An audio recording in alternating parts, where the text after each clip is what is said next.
Baseball. Written by Sean Kirchner. Focus question.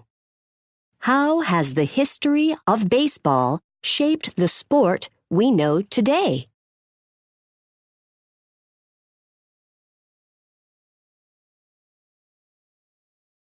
Everybody's game. Do you have a bat, a ball, a glove, 4 bases, and an open field? Then you can play baseball. People have been playing different versions of baseball for hundreds of years. In early America, the colonists played games that were similar to the sport we know as baseball today. Some of these games were called stool ball, town ball, and rounders. Although many of the rules for these games were alike, some were different. In 1845, a New York group called the Knickerbockers decided to write down new guidelines for baseball. They wanted to change some of the rules and establish a formal code for others. Many of these rules became the basis for the game that we play today. The world loves baseball. Today in North America, baseball remains a favorite sport. Professional players compete on 30 Major League Baseball (MLB) teams. They play in hopes of winning their championship each year, the World Series. Just under the MLB teams are 240 professional minor league teams. These leagues give players a chance to develop their athletic skills in hopes of making it to the major leagues. Baseball is also popular in the rest of the world.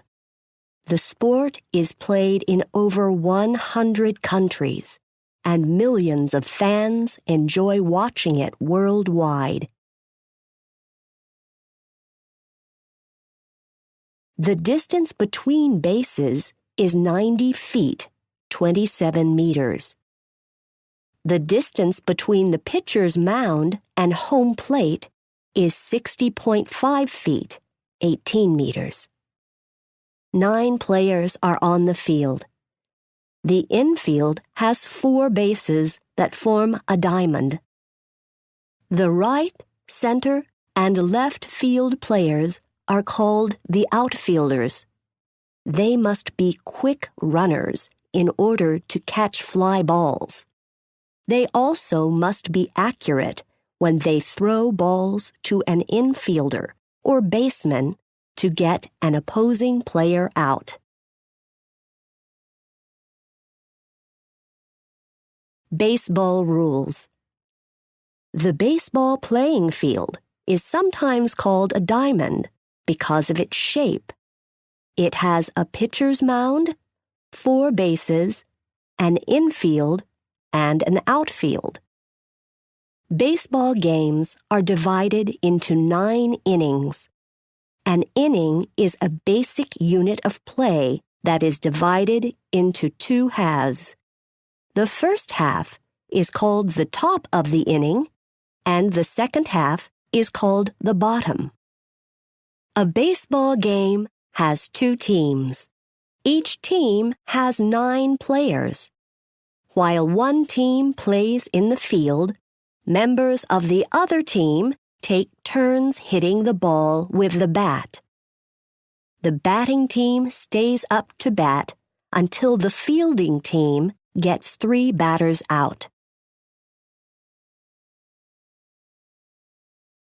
The visiting team bats first at the top of an inning, and the home team bats at the bottom. When a batter hits the ball, he or she runs to first base. If the ball reaches the outfield, the runner may try to run to second base, third base, and finally to home plate. the fielding team tries to get the ball and tag the runner or the base for an out before he or she reaches the base. If the runner makes it to home plate, the team scores a run. If a ball is hit over the outfield fence or wall and is in fair territory, it is a home run. The batter then runs around all of the bases until he or she crosses home plate and scores. The team that scores the most runs is the winner.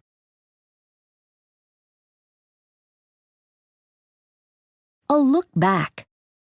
Long ago, African Americans were not allowed to play in the major baseball leagues with white players. African Americans didn't have a league, but they played on small black teams. Rube Foster wanted to change things. A former pitcher on a black team, Foster started the Negro National League. In the years that followed, more Negro leagues were established. The Negro leagues included many talented athletes. Over time, white major league teams began to ask Negro league players to join their teams. As a result, fans lost interest in the Negro leagues and they began to fade out. In 1943, in the United States, millions of men went to fight in World War II. This included men who were baseball players. There would be very little professional baseball played during the war. A major league team owner, Philip Wrigley, decided to organize the All-American Girls Professional Baseball League, AAGPBL. Thousands of people came out to watch these women play. When the war was over, the major league players began to return home. The appeal of women baseball players started to die out. The AAGPBL played their last season in 1954. Today, young women play in Little League programs. They also play on high school and college teams. Some people think it's only a matter of time before they are in the major leagues. Major League Stadiums. For many years in North America, baseball was centered on the East Coast. From 1913 to 1957, Ebbets Field was the home of the Brooklyn Dodgers. As the Dodgers became more popular, Ebbets Field could no longer hold all of the fans who wanted to see them play. In 1957, the Dodgers decided to move to a bigger stadium in Los Angeles. That same year, the New York Giants also left New York for San Francisco. Baseball was expanding across the country, and larger stadiums were being built for the growing numbers of fans. Fenway Park in Boston is the oldest Major League Baseball stadium in the United States. Fenway opened in 1912. It continues to be the home of the Boston Red Sox to this day.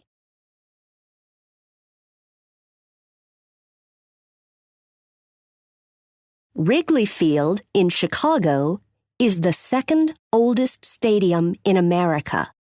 Wrigley Field was built in 1914 and is home to the Chicago Cubs. Many fans believe Wrigley is a baseball treasure with its 9 decades of rich history. Wrigley is famous for its ivy-covered walls that gobble up balls hit into the outfield. Wowzer! Retractable roof stadiums help in areas where weather might cause game delays or cancellations. The first stadium of this kind was the Sky Dome in Toronto, Canada, built to keep the game going in cold or snowy weather. Phoenix, Arizona has air-conditioned Chase Field to help combat desert heat. Famous players. Most people consider Babe Ruth to be the most important baseball player in history. Some people even think he is the best player who ever lived. With the New York Yankees, Babe helped his team capture 4 World Series titles. In 22 seasons, he broke every record for home runs. He also set attendance records never seen before in professional baseball. Jackie Robinson was a smart and fearless competitor with remarkable baseball skills. He was also an African American who played in the Negro Leagues. Branch Rickey, the general manager of the Brooklyn Dodgers, convinced Jackie to be the first player to join an all-white Major League Baseball team. On April 15, 1947, Jackie appeared with the Dodgers as the first African-American player in the majors.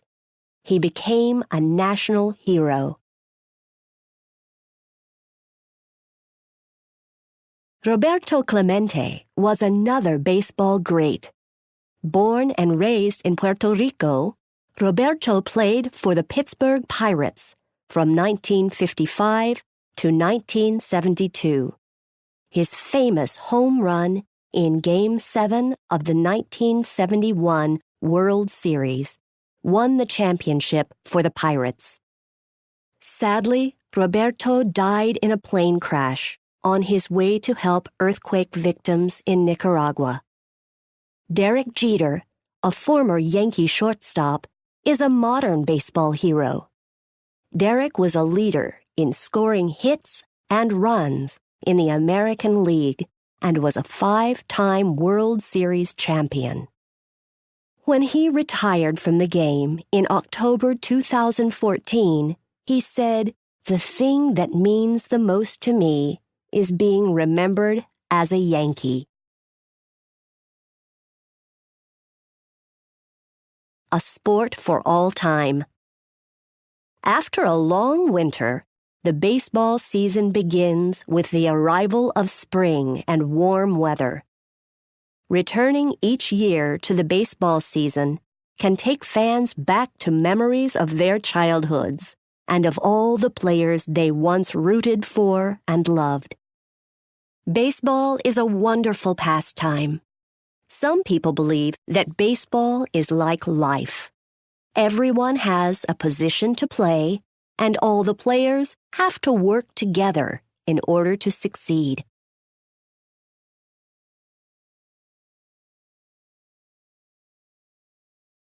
Connections. Writing. Choose one baseball legend from the book to research. Create a timeline of his career, including at least 5 events. Then write a paragraph outlining his accomplishments in baseball. Social studies. Using the diagram on page 6, make up a new game that can be played on the same field. Work with a partner to create a poster for the game, including its name, number of players, equipment used, and how to win. Present your new game to the class.